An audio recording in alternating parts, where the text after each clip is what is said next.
Vamos ahora a ver lo que es guardia en medicina. Vamos a ver algunos aspectos de situaciones que se puedan presentar con frecuencia, tanto en la guardia como en la misma hospitalización, y que ustedes tienen que resolver. Algunos de los conceptos seguramente se los dieron en la universidad, algunos quizás no los recuerdan y otros quizás nunca se los hayan dado. Vamos a revisarlo. Vamos a ver el tema de lo que es insuficiencia respiratoria y oxigenoterapia. Tenemos acá un día en la emergencia. Dicen, varón de 60 años traído de emergencia por disnea de 4 días de evolución.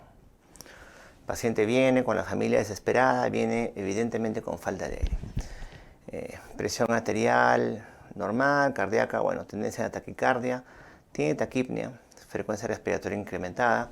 Rápidamente lo auscultan, le encuentran crepitantes en los tercios inferiores de ambos hemitórax, ¿no? Y una radiografía como esta. Obviamente por la premura del tiempo no se puede hacer a veces un examen físico completo, sino vamos quizás a lo más relevante. Entonces, ¿cuál sería el diagnóstico inicial del paciente? En emergencia, y cuando yo no sé qué tiene el paciente, yo planteo síndromes o problemas. Cuando yo no sé qué tiene el paciente, planteo síndromes o problemas. Evidentemente acá el síndrome o problema del paciente lo puedo plantear como una dificultad respiratoria o lo podría plantear como una insuficiencia respiratoria. Nadie te va a decir nada si lo planteas tú como dificultad respiratoria.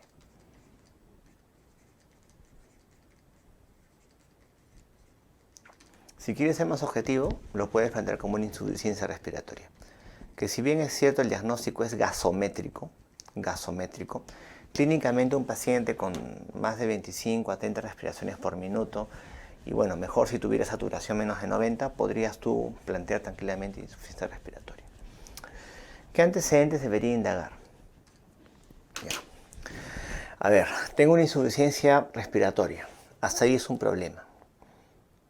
¿Qué posibilidades tengo? Son múltiples, ¿no? Entonces yo tengo que enfocarme así. ¿Esa insuficiencia respiratoria es de causa pulmonar o es de causa no pulmonar? Si es de causa pulmonar, es una enfermedad del parénquima pulmonar. Es una enfermedad del parénquima pulmonar, puede ser una neumonía, lo que se me ocurre con mayor frecuencia, puede ser un asma, ¿no? Tranquilamente, o puede ser una enfermedad pulmonar crónica. Entonces, inmediatamente a la familia o al paciente le pregunto, ¿no? ¿Ha tenido fiebre? Él viene por la falta de aire. ¿Ha tenido fiebre en estos días? Sí, tuvo fiebre. ¿Podrá ser infeccioso, una neumonía? ¿Tiene antecedentes similares como este? Sí, siempre lo traemos para que lo nebulicen. Podría ser asma, podría ser EPOC, y encima ha hecho una neumonía porque tiene crepitantes. Ahora, si son crepitantes bilaterales, cuando son bilaterales, sobre todo en bases, o es una neumonía bastante severa, o es un edema pulmonar. Si es un edema pulmonar, tengo que pensar, esa congestión es porque es un paciente con falla cardíaca, es un paciente renal, ¿no? O si los crepitantes son en base, si son gruesos, es una fibrosis pulmonar. O sea, como a partir de solamente un síndrome o un signo, yo voy deduciendo algunas cosas, ¿no? Por la desesperación el paciente no te va a decir más, la familia tampoco. Pero solamente ese hallazgo ya hace que yo indague un poco más. ¿Qué debería buscar el examen físico, no? Bueno, si son crepitantes bilaterales, como dice ahí, crepitantes de los tercios inferiores de ambos hemitórax, y es un paciente de 60 años, adulto mayor, yo tengo que pensar, crepitantes bilaterales, que sea una neumonía, puede ser un poco difícil, neumonías son más localizadas, salvo que sea una neumonía muy severa. Crepitantes bilaterales me tienen que hacer pensar siempre en congestión pulmonar. Congestión pulmonar me tiene que hacer pensar en falla cardíaca o en una falla renal crónica. Entonces yo le buscaré el examen físico signos que me refuercen esa idea. Si es falla cardíaca, le buscaré pues ingurgitación yugular, ruidos cardíacos arrítmicos, tercer ruido, edemas.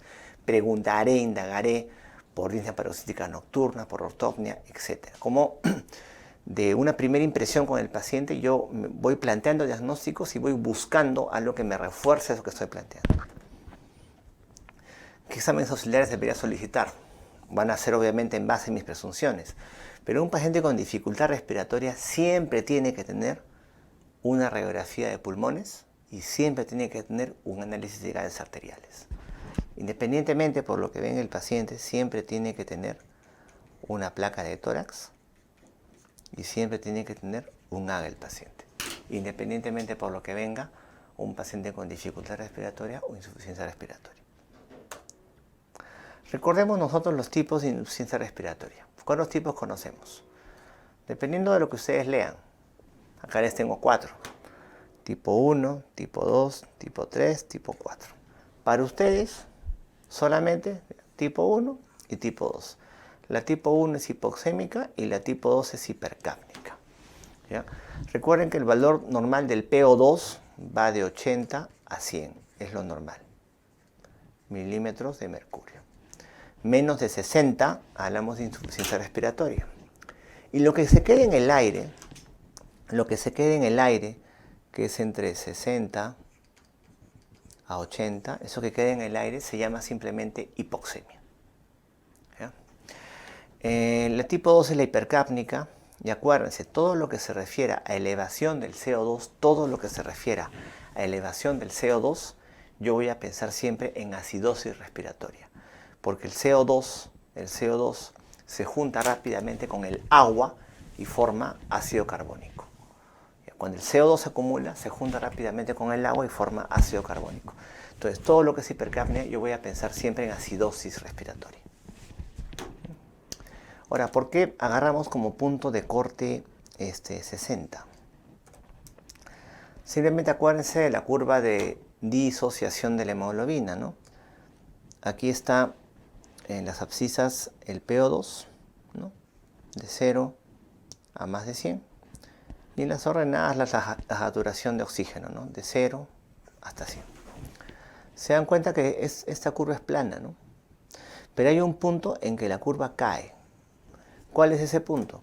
Justamente una PO2 de 60.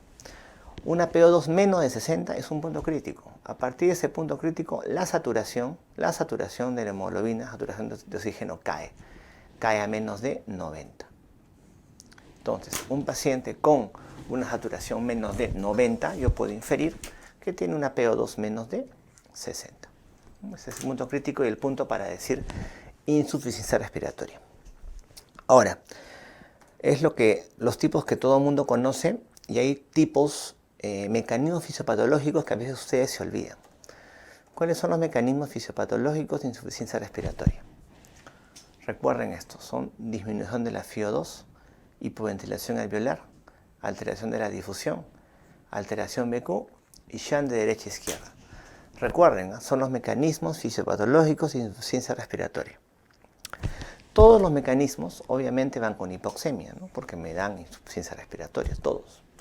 Pero solamente 2 van con hipercapnia. Hipercapnia, recuerda, es aumento de CO2. ¿Cuáles van con hipercapnia? Con hipercapnia van hipoventilación alveolar y va alteración BQ. Si les preguntan a ustedes cuál es la principal causa de hipercapnia, la principal causa de hipercapnia va a ser hipoventilación alveolar. La principal causa. La alteración ventilación-perfusión es variable. Puede venir con hipocapnia o puede ir con hipercapnia. Recuérdense que hablar de hipercapnia es hablar de aumento del CO2 y hablar de aumento del CO2 es hablar de ácido carbónico. Porque repito, CO2 se junta rápidamente con el agua y forman ácido carbónico. O sea, hablamos de acidosis respiratoria.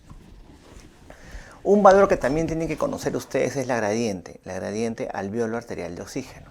Esta gradiente alveolo arterial de oxígeno es hasta 20, ¿ya? Hasta 20 milímetros de mercurio. Varía con la edad, ¿ya? Pongan punto de corte 20. Si está más de 20 milímetros de mercurio la gradiente, si está elevada, hablamos de un problema parenquimal pulmonar. Algo en el parénquima pulmonar que me está alterando el intercambio gaseoso. Si hablamos de una gradiente elevada, gradiente alveolo arterial de oxígeno elevada, hablamos de una patología en el parénquima pulmonar que me altera el intercambio de gases, o sea, un pulmón enfermo, o sea, una placa de tórax alterada. Y eso ocurre, gradiente elevada, en alteración de la difusión, BQ y shunt derecha-izquierda. Pero miren, disminución de la FiO2 e hipoventilación me dan gradiente normal. me dan una gradiente normal. ¿Qué quiere decir? Que curso con insuficiencia respiratoria, pero con una placa de tórax limpia. O sea, no hay enfermedad parenquimal. ¿Cómo puede ser eso, doctor? ¿Cómo puede ser que yo curse con insuficiencia respiratoria y tengo una placa de tórax limpia? Vamos a ver. Por ejemplo, tenemos acá el primer tipo, ¿no? Disminución de la FiO2. En estos casos se dan, por ejemplo, en grandes alturas, más de 1000, 1500 metros. Baja la presión barométrica y baja la fracción inspirada de oxígeno. No tengo daño parenquimal pulmonar, pero bajo la presión barométrica y va a bajar tu presión inspirada de oxígeno. Voy a cursar con insuficiencia respiratoria, pero obviamente con gradiente normal. Placa de tórax limpia. ¿Qué tengo que darle al paciente? Oxígeno. El otro caso es intoxicación, por ejemplo, por monóxido de carbono. El monóxido tiene más afinidad por la hemoglobina que el mismo oxígeno. Disminución de la FiO2 que le doy al paciente, oxígeno. Parénquima pulmonar, sano. El segundo mecanismo, hipoventilación alveolar. Recuerda que hipoventilación alveolar es la que más me eleva la PCO2. Es la causa más común de hipercapnia. Acá el problema, también acuérdate, cursa con una gradiente alveolo arterial de oxígeno normal. ¿Por qué? Porque no hay daño parenquimal pulmonar. Es un problema de caja torácica. El tórax no se expande. El tórax no puede expandirse. El paciente no puede ventilar el alveolo. Si no puede ventilar el alveolo, el CO2 se acumula.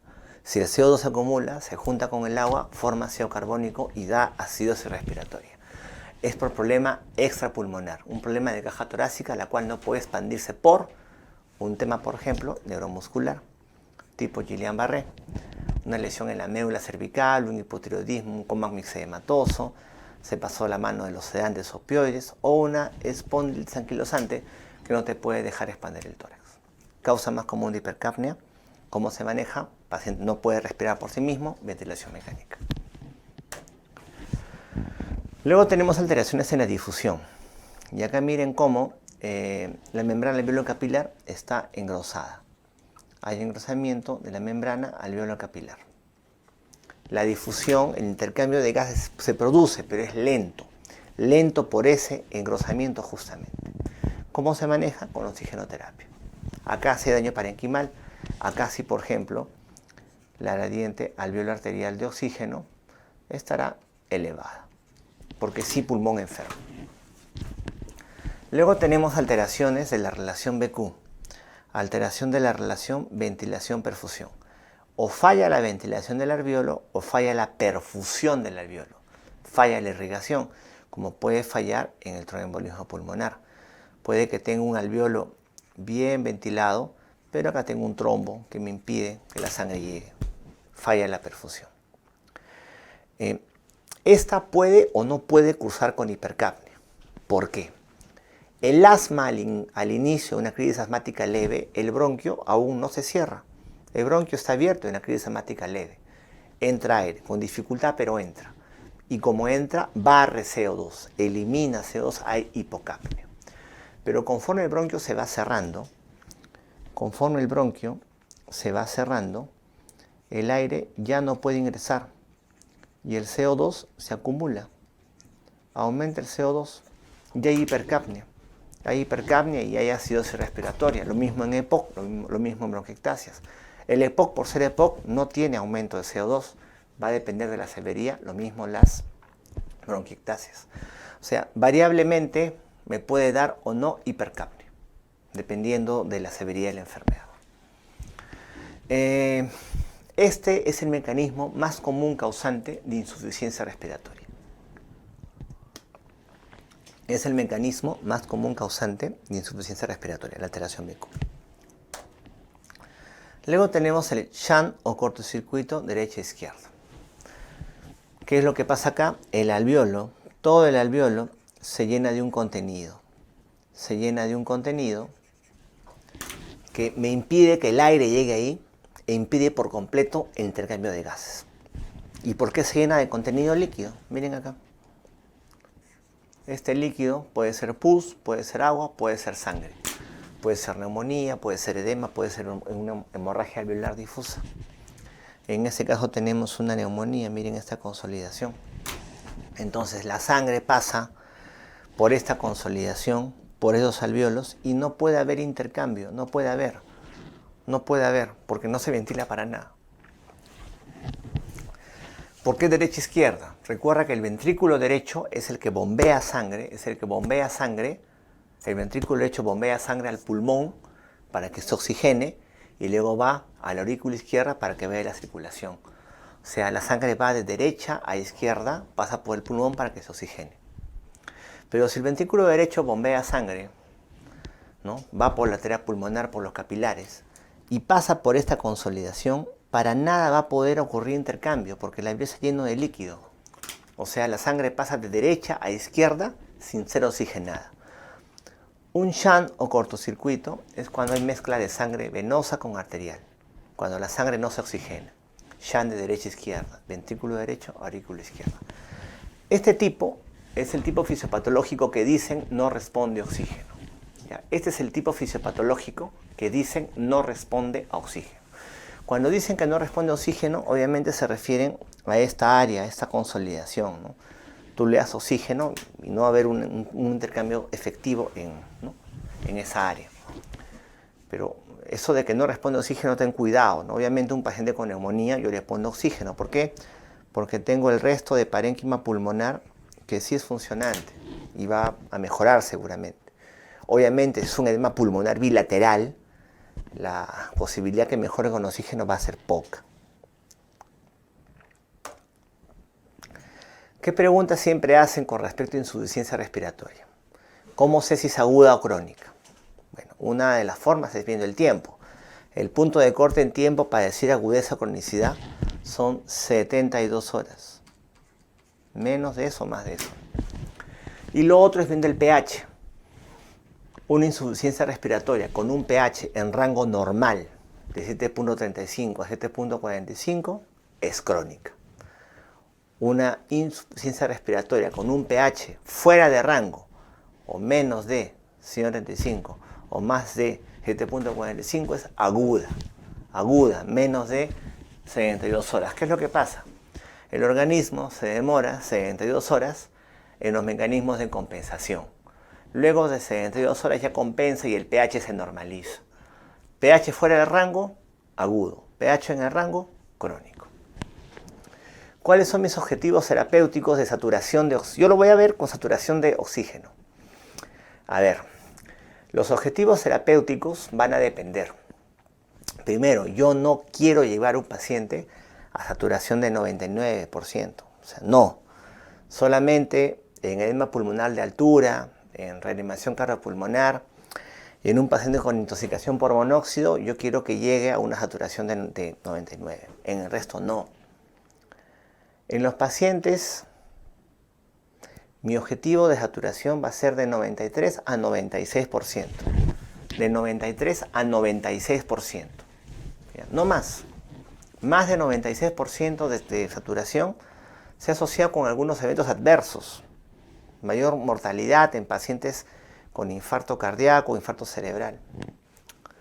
Pero en un paciente que tiene hipercapnia, en un paciente hipercápnico crónico, por ejemplo, un EPOC, un paciente que tiene retención de CO2, un paciente crónico grave con EPOC, retiene CO2, mi objetivo de saturación ya no es 93 a 96%. Mi objetivo de saturación va a ser de 88 a 92%. En un paciente crónico con hipercapnia, el objetivo de saturación va a ser de 88 a 92%. ¿Por qué? El estímulo para que yo respire es la hipoxemia. ¿Ok? Un paciente con EPOC es hipoxémico crónico. Su estímulo para que respire ya no es la hipoxemia. Su estímulo para que respire va a ser la hipercapnia. Ese CO2 elevado hace que su tórax se movilice. La hipercapnia. Estimula el agente respiratorio y moviliza el tórax. Si yo le doy mucho oxígeno, todo ese flujo de aire va a barrer el CO2 y me va a frenar ese estímulo. Y hace paro respiratorio. O sea, un paciente crónico con hipercapnia, Mi objetivo de saturación no es 93 a 96%, es 88 a 92%. Cambia. ¿Cuándo indico ventilación mecánica en un paciente? Atentos. Cuando tengo un pH menos de 7.3 o una PCO2 más de 45, es decir, acidosis respiratoria, yo debería indicar ventilación mecánica. O cuando tengo un paciente con marcado distrés respiratorio, un paciente con uso de músculos accesorios, respiraciones de más de 30 por minuto, debería indicar asistencia ventilatoria. ¿Por qué? Porque el paciente se va a cansar, y van a escuchar esa palabra, el paciente se va a agotar. Es como que si tú corrieras 10 vueltas a una manzana, no llegas ni a 5, te cansas, paras porque te cansas. Un paciente que respira rápido y muy seguido se cansa y deja de respirar. Objetivos de saturación de oxígeno. Importante, no mayor a 96%. Objetivos de saturación de oxígeno. No iniciar oxigenoterapia a no ser que la saturación sea menor a 93%. Son de las más fuertes, ¿no? O sea, el rango de saturación de oxígeno debería estar entre 93 a 96%. El rango de saturación que yo debería tener. Más de 93, solo los casos que les he mencionado, ¿no? Edema pulmonar de altura o enfermedad de altura, intoxicación por monóxido de carbono y un paro cardiorrespiratorio. En esos pacientes sí. Pero en el resto 93-96%.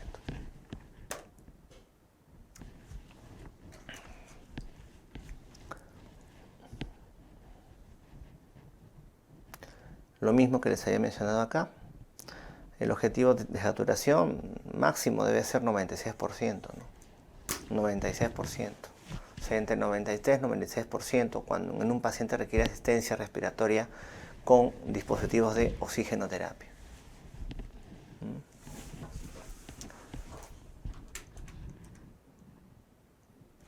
Acá lo dice, ¿no? Se recomienda no mantenerla mayor de 96%.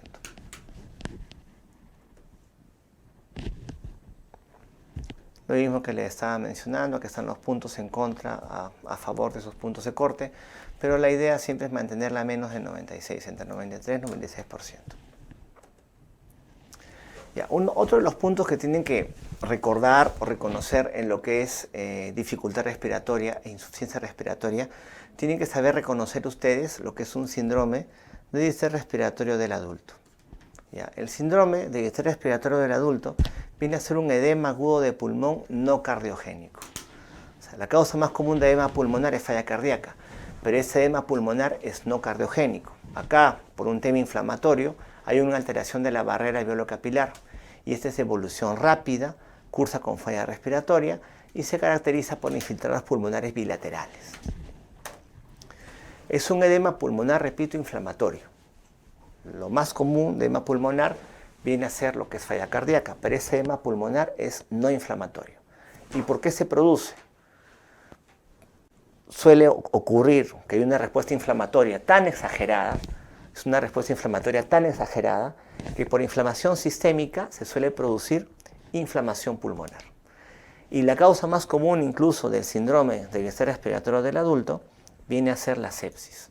Tú puedes tener un paciente con una celulitis tan pero tan severa, de que por inflamación sistémica también hay inflamación pulmonar.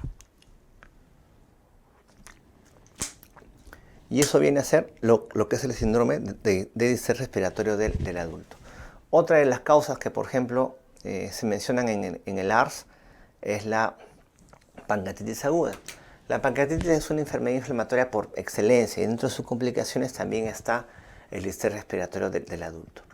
Dentro de los pacientes que tú tengas con insuficiencia respiratoria, tienen que saber identificar quiénes corresponden a un ARS, en inglés, ¿no? Síndrome de distrés respiratorio del adulto.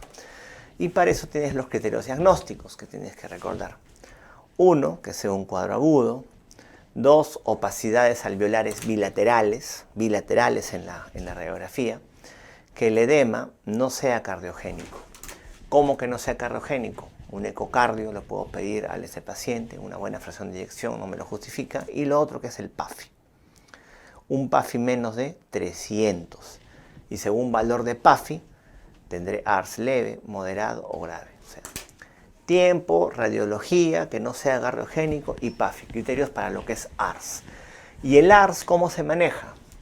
Aparte del manejo de la causa de fondo, maneja la sepsis o la pancreatitis, tengo que indicar ventilación mecánica. Por eso es importante que tú lo reconozcas. A esto me refiero, ¿no? Un edema pulmonar bilateral, ¿no? Galas de mariposa, eso es lo que se presenta. Igual acá en la tomografía, ¿no? Un edema pulmonar bilateral, que es lo que se da, ¿no? Es algo que también lo veíamos en COVID. Tratamiento, como les mencioné, manejo de causa de fondo y ventilación mecánica invasiva o no invasiva, aparte de otro tipo de terapias que se le deja. Pero la cosa es que ustedes sepan reconocer. Empezamos por eso es lo más importante. Ahora sí, vamos a ver lo que son los dispositivos de oxigenoterapia.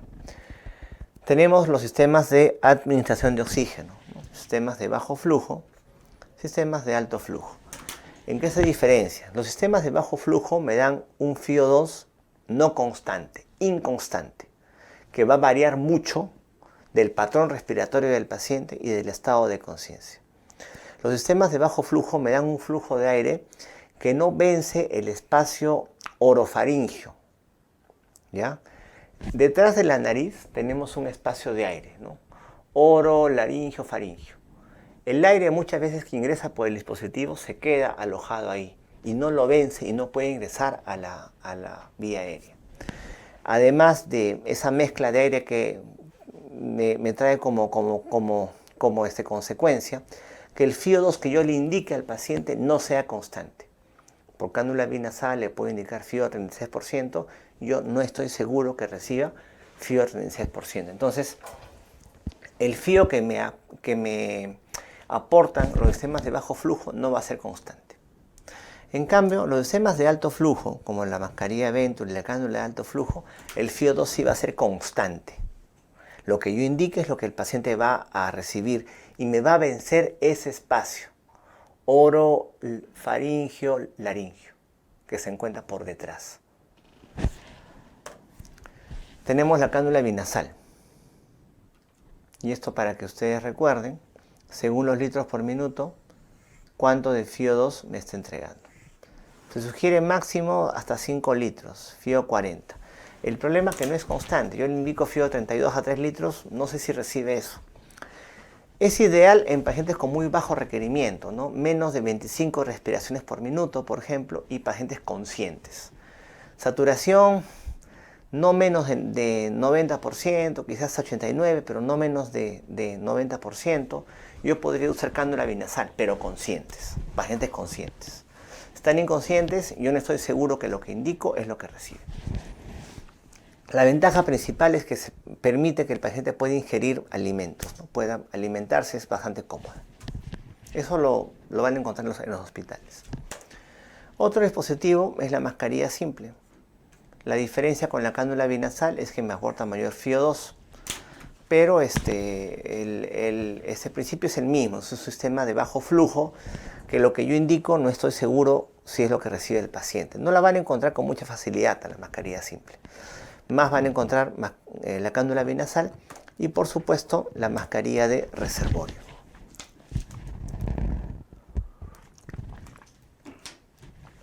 ¿Cuál es la ventaja de la mascarilla de reservorio? Es el dispositivo, uno de los dispositivos que el de mayor FiO2 me entrega. FiO2 de 60 hasta 80%, dependiendo de los litros por minuto que yo le indique al paciente. El oxígeno entra por la manguerilla y entra a la bolsa de reservorio y entra también hacia el paciente. Entra a ambas fuentes. Cuando el paciente inspira, va a recibir tanto el oxígeno que ingresa directamente como va a recibir también el oxígeno que viene de la mascarilla de reservorio. Recibe de ambas fuentes. Por eso que me da el FiO2 mayor. El problema igualmente no es constante. Depende mucho del patrón respiratorio de ese paciente. ¿Cuándo usamos mascarilla de reservorio? Algunas guías mencionan en todo paciente con insuficiencia respiratoria menos de 85% de saturación. Todos reservorio. Y también en pacientes, por supuesto, con paro cardiorrespiratorio, ¿no? El dispositivo de la bolsa de reanimación, ¿no? Que llaman el AMBU, funciona como un reservorio finalmente. Entonces, en un paciente con saturación menos de 85%, que también está en paro cardiorrespiratorio o con un muy mal patrón respiratorio, se podría colocar una mascarilla de reservorio. Ojo, la mascarilla de reservorio es transitoria. Todo paciente que usa mascarilla de reservorio, lo más probable es que vaya a ventilación mecánica. Son los candidatos. También un oxígeno con FiO2 tan alto no conviene por mucho tiempo. Un FiO2 alto de oxígeno, hay un tema con los radicales libres y que puede producir fibrosis pulmonar. O sea, mascarilla de reservorio es algo por lo pronto, transitorio. Un paciente que usa mascarilla de reservorio, yo ya estoy pensando en que tiene que ir a ventilación mecánica. Es cuando en COVID me preguntaban, ¿cuántos pacientes tienes para ventilación?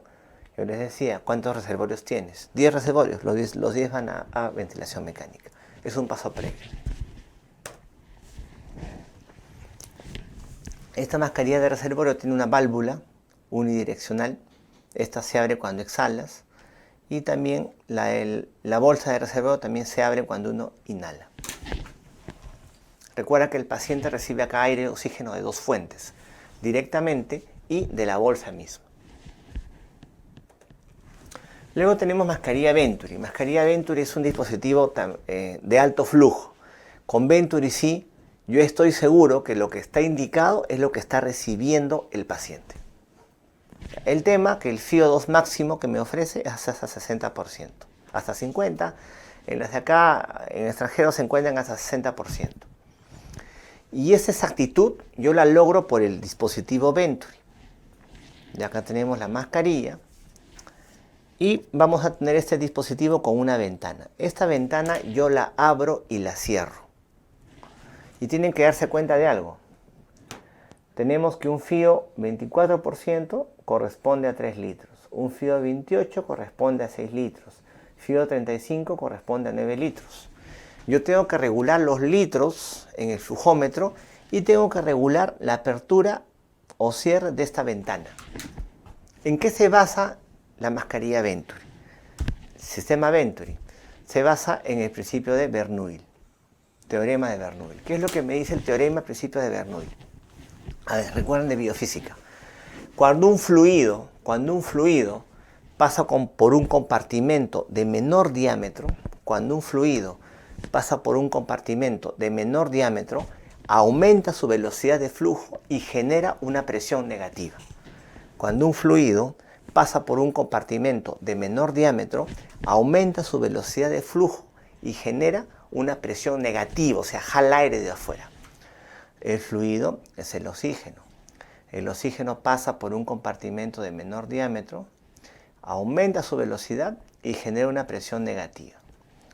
El fluido pasa por un compartimento de menor diámetro, aumenta la velocidad de flujo y genera una presión negativa, o sea, va a entrar aire por esa ventanita. Y eso es medible, predecible. Indico FiO 50, recibe FiO 50. Esta ventanita acá tiene un indicador. Yo le quiero indicar FiO 35%. Muevo la flechita hasta acá, pero FiO 35 significa que no solamente mover la flecha de ese indicador, sino cambiar el flujómetro a 9 litros por minuto. FiO 40 lo cambio a 12 litros por minuto. FiO 50, 15 litros. O sea, tienes que modificar el flujómetro a los litros que te indica y tienes que abrir o cerrar esa ventana del sistema Venturi. O sea, Venturi ventajas me va a dar un flujo constante, un flujo estable de FiO2. ¿Cuándo lo voy a usar? Saturaciones entre 90 y 85%. No menos de 85 ya vas a usar mascarilla de reservorio. Y aquellos pacientes en los cuales obviamente les puse cánula binasal y no lograron el objetivo, ¿no? El objetivo, recuerda, es 93-96%. Le pongo cánula, no logra ese objetivo. Saturaciones menos de 90 también por ciento. Y aquellos pacientes que yo requiero exactitud en lo que es el fío. Yo necesito que este paciente reciba tanto fío para saturación objetivo de tanto. ¿Cuál? Por ejemplo, un paciente con EPOC. Un paciente con EPOC, yo necesito que la saturación esté entre 88 a 92%. Para lograr esa exactitud, yo requiero un aporte constante de oxígeno y eso lo logro con Venturi. Nuevamente, cuando un fluido pasa por un compartimento de menor diámetro, aumenta la velocidad de flujo y genera una presión negativa, jala aire de afuera. Eso es lo que quiere decir. Sistema Venturi, algunos tienen ese tubo corrugado para que se condense ahí lo que es la humedad. Y bueno, el otro dispositivo que tenemos ahora ya es el COVID, en realidad está desde hace mucho tiempo, es la cánula de alto flujo. La cánula de alto flujo se indica en determinados pacientes, no tan graves. Yo les sugiero que si tú ves que tiene una frecuencia respiratoria más de 30, el PAFI está bajando menos de 300, hace saturaciones menos de 90, aunque sea de forma intermitente, considera lo que es el alto flujo. Esa cánula de alto flujo me va a dar un flujo de oxígeno y de aire constante y un flujo de aire caliente. Constante que me vence ese espacio orofaringeo y llega al alveolo y dilata el alveolo, evita que el alveolo se colapse. Y es un aire humidificado, porque este airbo, este dispositivo, viene con un oxígeno humidificado, lo cual mejora los fluidos de la vía respiratoria, me mejora el barrido alveolar y evita el colapso del alveolo. La ventaja es que se pueden dar FiO2 de más del 50% y de forma constante. Evita incluso que muchos pacientes vayan a ventilación mecánica. Entonces es una buena alternativa. No esperes que tu paciente esté muy grave. Baja menos de 300 el PAFI, tiene 30 respiraciones por minuto, saturación menos de 90, antes que ventilación, alto flujo. También en COVID, para que recuerden, decían, ¿no? Si te echas en decúbito ventral, vas a permitir la expansión de los pulmones. Sí es cierto, ¿no? La pronación, ¿no? Te echas en decúbito ventral. Si el paciente está consciente y con insuficiencia respiratoria, se le puede indicar la pronación consciente, que se cambie cada ciertos minutos de posición para mejorar la expansión torácica. Vamos a valorar. Entonces ya hemos visto los diversos tipos de dispositivos de administración de oxígeno que tienen que conocer ustedes. Entonces vamos a aplicarlos nosotros a la parte clínica. Por ejemplo, tenemos varón de 30 años, acude a emergencia por crisis asmática, presenta marcada disnea, saturación 87%. Le pongo oxígeno, bueno, si es asmático, acuérdense, lo primero que van a hacer en un asmático son las nebulizaciones. Es aplicarle inhalado, nebulizado, un beta-2 de acción corta para que el bronquio se abra. Si el bronquio no se abre, por más que le coloque oxígeno, la saturación no va a mejorar. Aparte que las nebulizaciones vienen con toma de oxígeno de tal manera que el paciente igualmente mejora. 50 años, neumonía comunitaria, marcada disnea. Marcada significará más de 30, ¿no? Saturación 85, límite. Yo les he dicho, menos de 85 de saturación, inicia mascarilla de reservorio.